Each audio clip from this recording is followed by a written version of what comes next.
Sens fans. Welcome to Season 4, Episode 7 of the Senstennial Podcast, member of the Hockey Podcast Network. This week's episode came at a really good time, actually, for some new news, which is not something we can always say. But news made its round today that the Ottawa Senators are expected to be the next NHL franchise to put itself up for sale. So that is really exciting. However, before we get to that bit of news, we're first going to look at a couple of other topics, starting with something that I'm sure everyone has seen on social media lately. It's talking about the Ottawa Senators defense. And we know how this topic can get. So I'll throw it over to Matt. And Matt, what have you thought about Ottawa's defense through their games against Minnesota and Tampa Bay? Or sorry, Florida Panthers. Tampa's tonight. You caught me with some ice in my mouth, but it hasn't been the best, and it became glaringly obvious when Artem Zub ended up going down for 1 to 2 weeks with an upper body injury. I can't solely place it on the defense itself. I know that our forward core's defensive habits haven't been amazing, but I think the defense itself has been pretty rough. And once you take Zub out of the equation, things get really dicey to the point that you're like, why is Nikita Zaitsev playing the second most minutes out of any defenseman when he was just in the press box? I find that DJ doesn't really have a gauge on things with this. Like, I think he still doesn't trust Eric Brandstrom or Jake Sanderson. And analytics is saying that Jake Sanderson is one of the best defensemen in the league right now. Like, that's not just a defensive rookie, like one of the best defensemen with his defensive play. He's been exceptional. And he's getting 17 minutes when Thomas Chabot is being played way too many. And, Chabot hasn't been awesome this season. I think people are really throwing him under the bus for his play, and I don't think it's really warranted. But I'm sure he's going to come up to speed. Like, there's no worry about that. But when you only have 3 solid defensemen and your fourth is out, guys like Nick Holden need to be relied upon so much more. And Nick Holden's 35. He's an old feller. You don't want him to be your first pairing partner with Thomas Chabot. But that's sort of the situation we're in. And we've talked about it before. That's the only blunder of this offseason. Not getting a right shot defenseman. Yeah, and I know we'll get to coaching in a little bit, but Bennett, what were your thoughts on how the defense has performed so far? Well, so far the defense has been pretty good, but it's really in the last 2 games where the wheels kind of came off. The Sens yielded 40 shots to Minnesota in the game on Thursday, and then 58 shots to Florida in the game on Saturday night. And despite these shot totals, you can say definitively that Forsberg was good in both of those games. And when you have a goalie who's putting in a good performance, yet your team is giving up 5 goals, then you know that it's not the goalie, and you're just giving up way too many quality chances to the other team. Artem Zub is essentially the only top 4 defenseman who plays on the right-hand side in this organization. No matter who happens to play in those positions, he's the only one who is actually qualified on the merits of his ability to play in that position. And, that always leaves one spot on those top 2 pairings that is filled by someone who shouldn't be there. And that's a big problem for this team. We spoke about it in a recent episode that, Zaitsev has no purpose, no role to serve for this team. He's simply not an NHL defenseman. We know that Hamonic can have, a positive influence on games at times, but is not really an upgrade on Zaitsev. And he's not as obviously bad, but he still has a howler in him once or twice a game. And Holden, as we say, is 35, and he's not. Whereas last season and the season before, wait, was he only here last season? Was that his first season with the Sens? Now I Yeah, can't because he remember. was in the second year of a 2-year deal. Yeah, right. So yeah, and then we extended him over the summer. Yeah, it's been time of the pandemic, man. It feels like he's been here forever. I love that guy. It feels like everything has been forever. Time is a flat circle. Anyway, yeah, I mean, this is Holden's second season with the team. Last year, he was serviceable, he was reliable.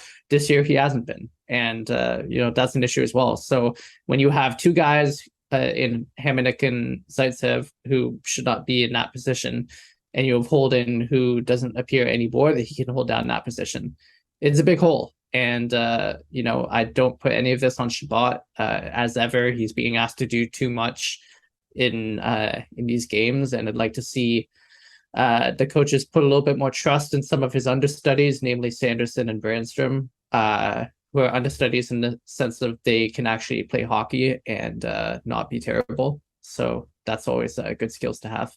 Yeah, and obviously Shabbat deserves some criticism for some of his decision making, but I think we can all agree that when Shabbat is playing north of 25 minutes, that's when you start to see more and more mistakes.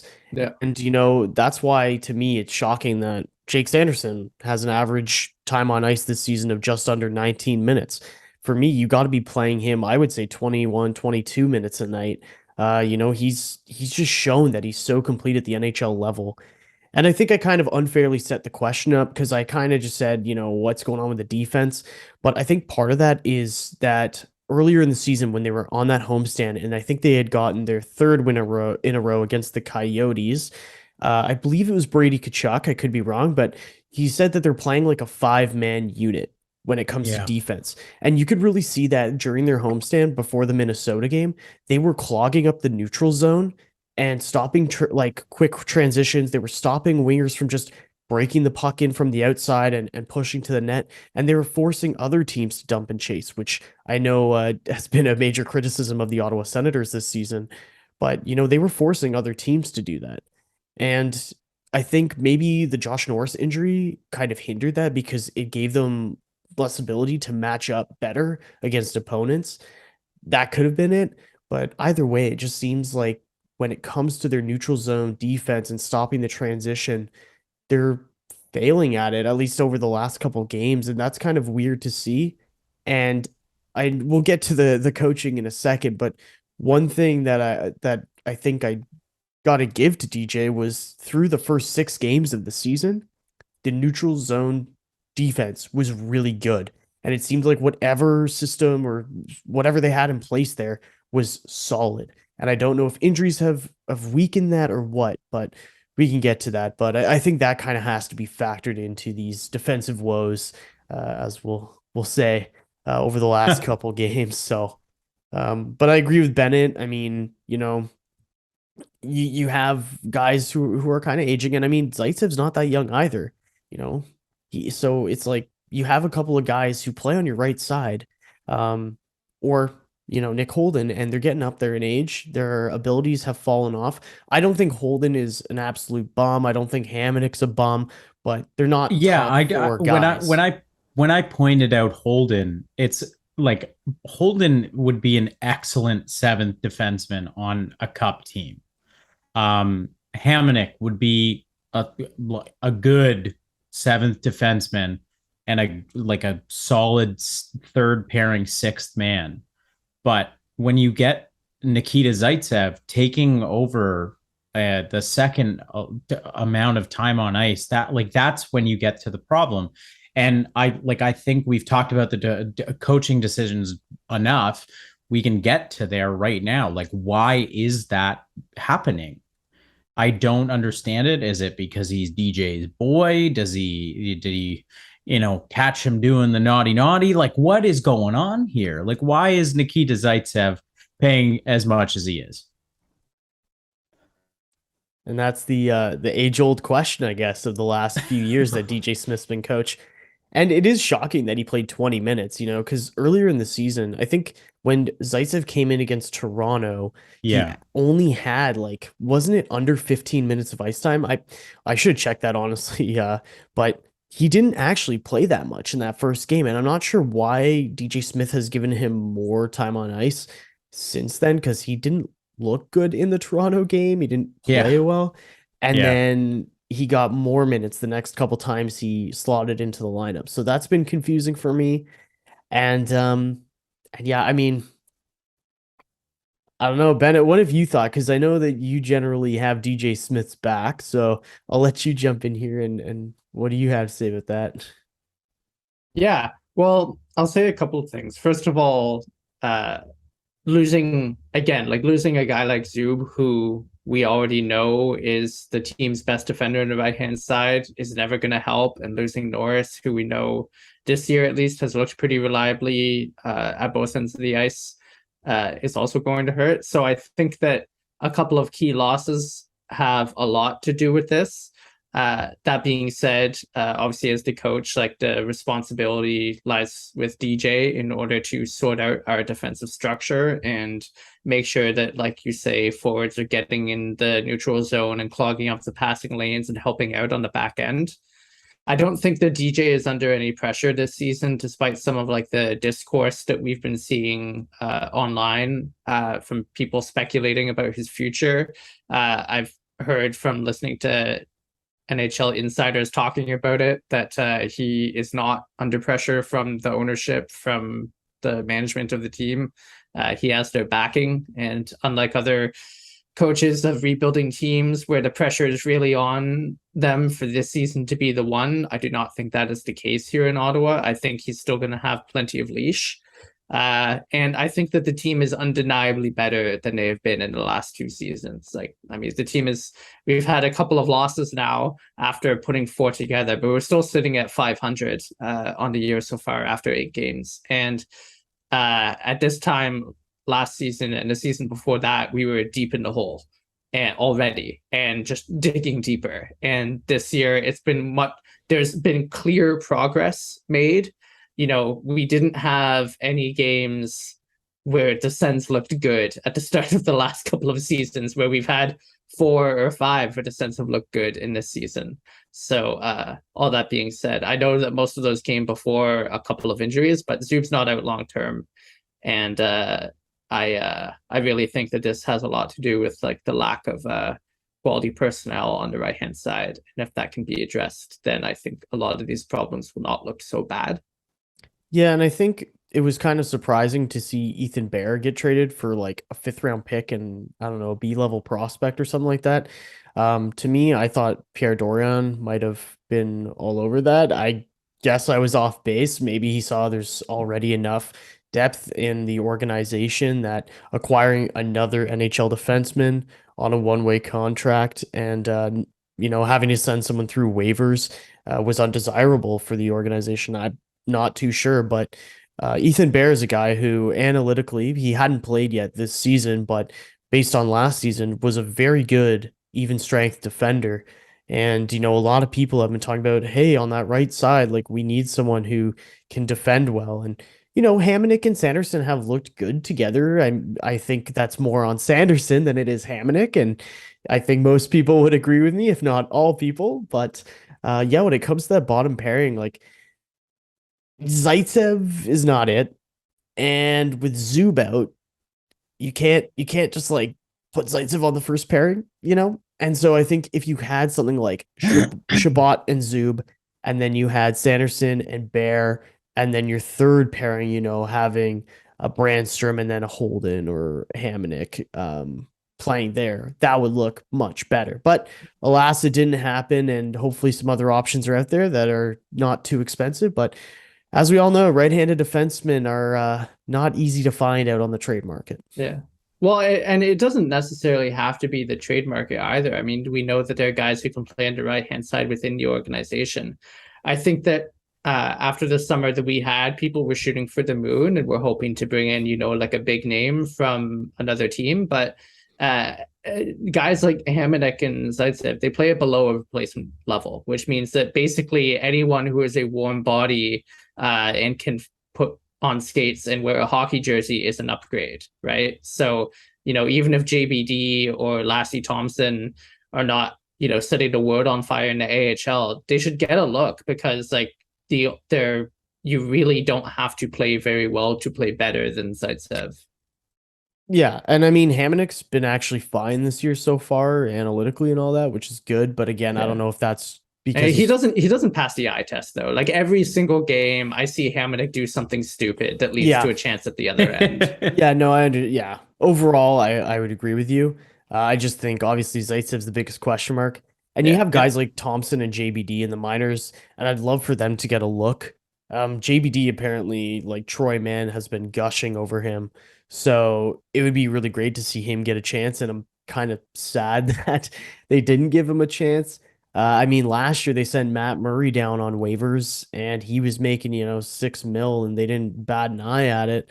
And then this year they don't want to put Zaitsev on waivers. Like, I don't really know.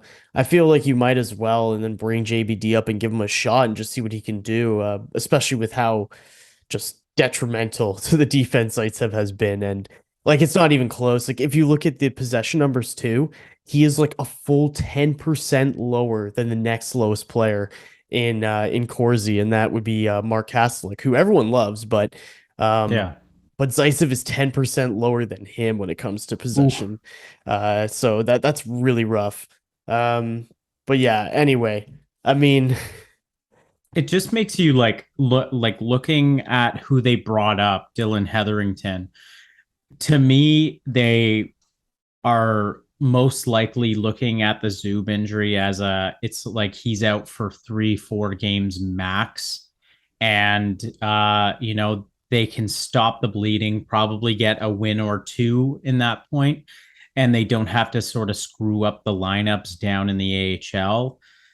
But at the same time, it's about time that we start seeing some real development with guys like JBD and Lassie Thompson. We saw Thompson last year quite a bit, and considering what we're seeing with Zaitsev over and over, I'm positive that Lassie would be an upgrade on what he is. And he's younger, he's faster, he's stronger. Give him a shot. Or if JBD's working harder down in the A, you give him the opportunity. I think it comes down to contract and liking the player with Zaitsev. And I totally understand it. You don't really want to uproot a guy's family if you don't really have to. But unfortunately, that's sort of the nature of the business right now. If you're not good enough to play in the NHL, you shouldn't be playing in the NHL. And that's just the way it should be. But tonight, against Tampa Bay, it looks like Shabbat is going to be playing with Brandstrom, and that could be really interesting because Brandstrom naturally likes playing the right side more than his handedness side. So it's going to be interesting to see. And I maybe this conversation is moot after we dominate the Tampa Bay Lightning. Sens fans, it's finally time to hit the ice again, and thanks to DraftKings Sportsbook, an official sports betting partner of the NHL, you're in for the season of a lifetime.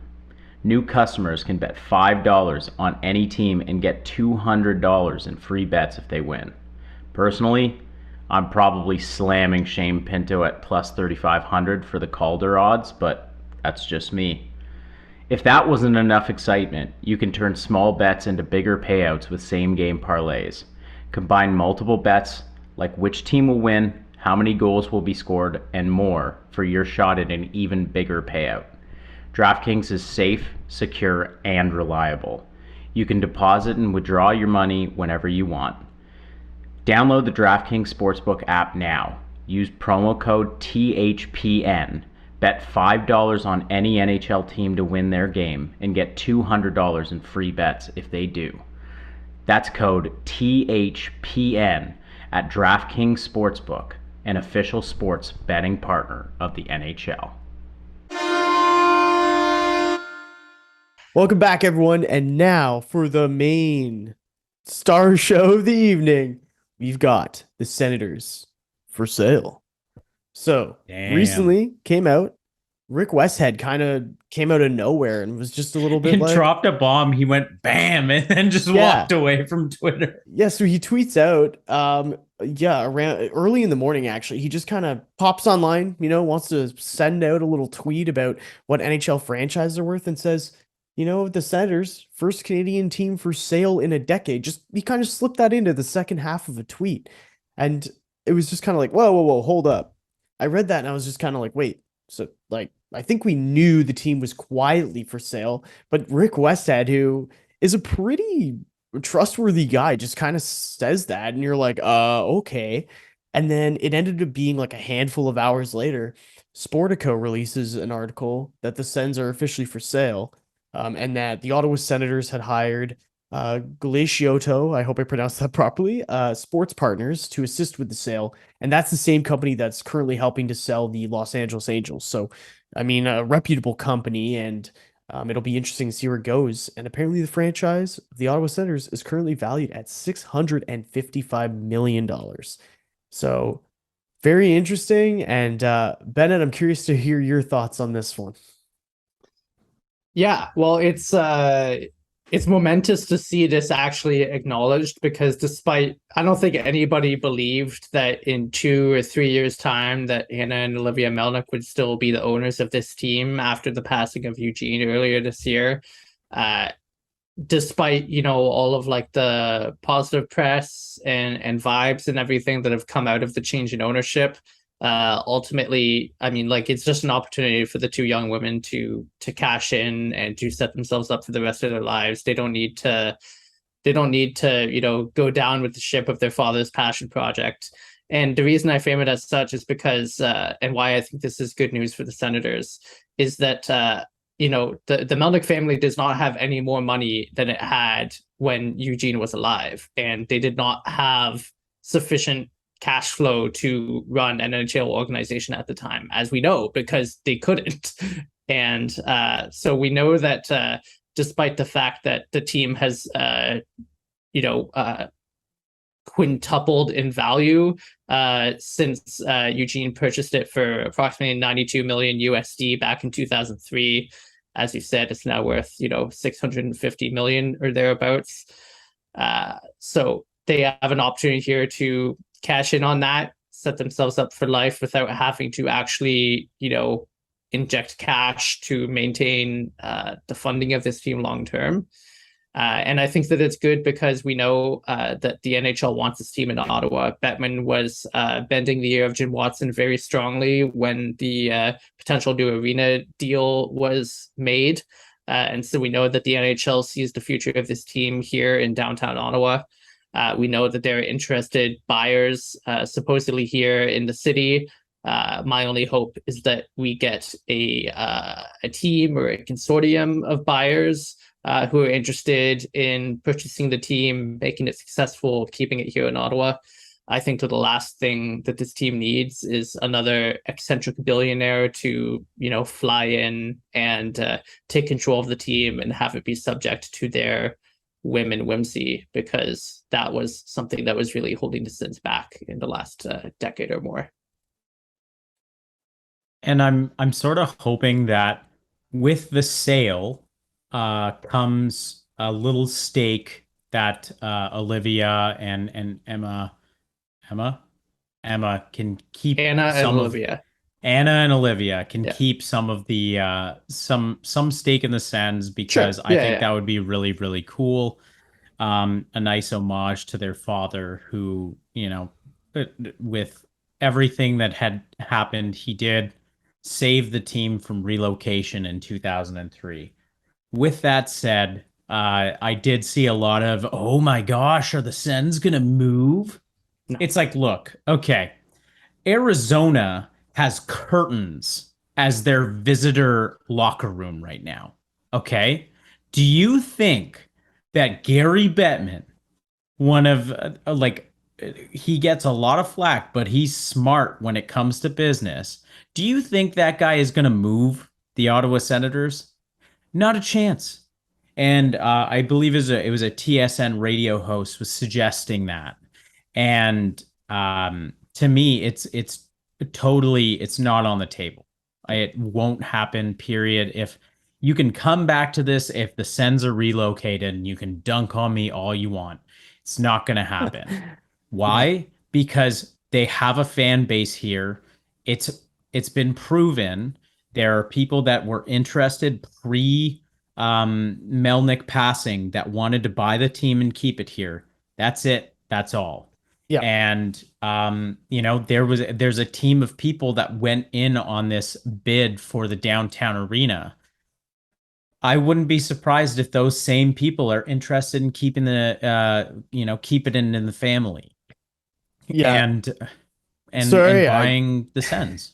I just wanted to jump in and say you talked about interested parties. I mean, apparently, according to Garriock, Andre Desmarais, who is part of the DevCore group, and Jeff York, who's a Farm Boy executive, are part of a group that apparently have met with the NHL Deputy Commissioner Bill Daley to discuss the potential purchasing of the Ottawa Senators. So that's quite interesting. And obviously, that would be a team that would have more than enough money. And a team like the DevCore group, who was previously in a bid for LeBreton Flats back in 2017. So that's quite interesting. And our very own friend of the show here, Graham Nichols, in his latest Substack article that he released about the Sens being for sale, he said he himself has heard that the Sens could be sold by December. We'll have to see if that ends up becoming truth, but it is interesting that, the Sportico article comes out and Rick Westhead is kind of pointing at it too. It means there's obviously some smoke coming out of somebody's kitchen, because somebody's hearing something. And it's kind of interesting who didn't drop that story. Mr. Boo Boo.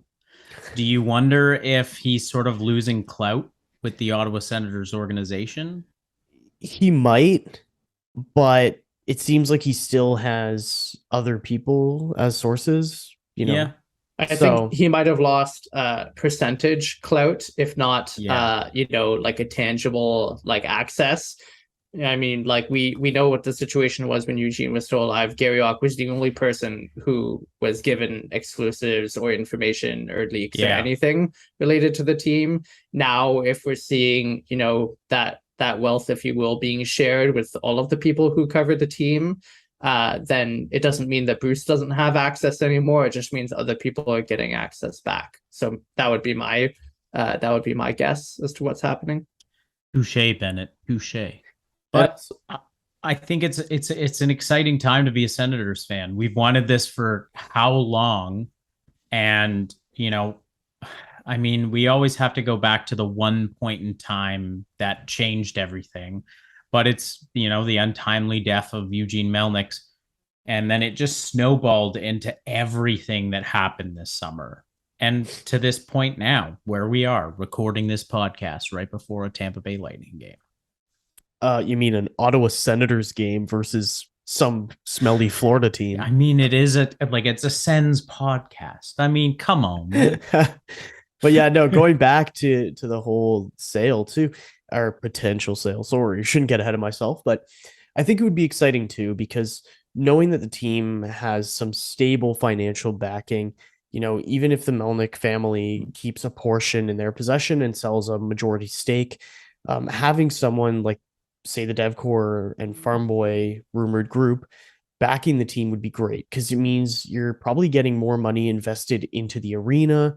I know back when they had the Rendezvous Le Breton, as the Melnick group called themselves in 2017, their proposal was a lot about restaurants, pubs, stuff like that, all being within walking access of the arena. That really needs to happen, because I don't know if you guys have been to arenas in other major cities, but for example, I was in Seattle to catch a Seahawks game a number of years ago, and you could go down to the arenas. There were pubs, there were restaurants. Everybody was walking around.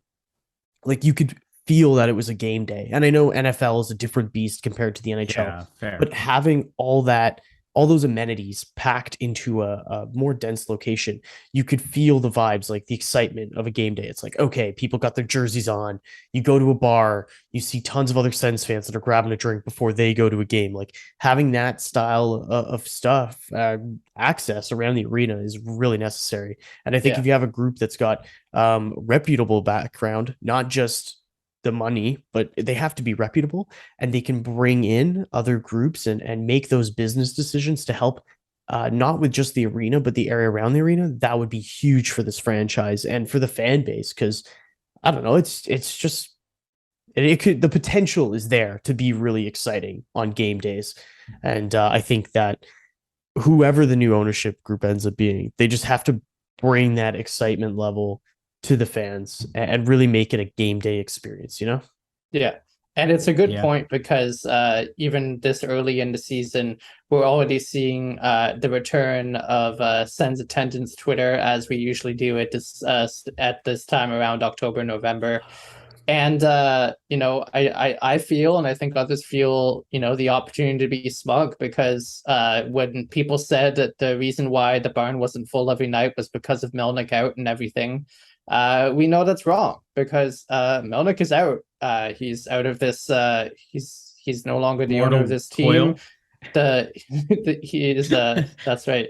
We have young owners who, in their brief tenure, and it will likely remain a brief tenure, given what we've just discussed, have brought beloved stars back into the fold. They have greatly increased the percentage of season ticket holders. And they have made by removing themselves from the equation and allowing Dorion and the team to do their work, have allowed this team to have a successful offseason. But at the end of the day, this is still an arena that is inaccessible. It is far. It must be driven to by most people who want to go to the games. And it means that the arena will remain, only partially full most of the time. It is not. There is no destination. There's nothing to do where the arena is other than be at the Sens game, paying $40 or $45, for a couple of beers, and that's just not viable for a city like Ottawa, which has 1 million people in it and could easily fill 3 CTCs if it was somewhere where most of the population could easily reach it.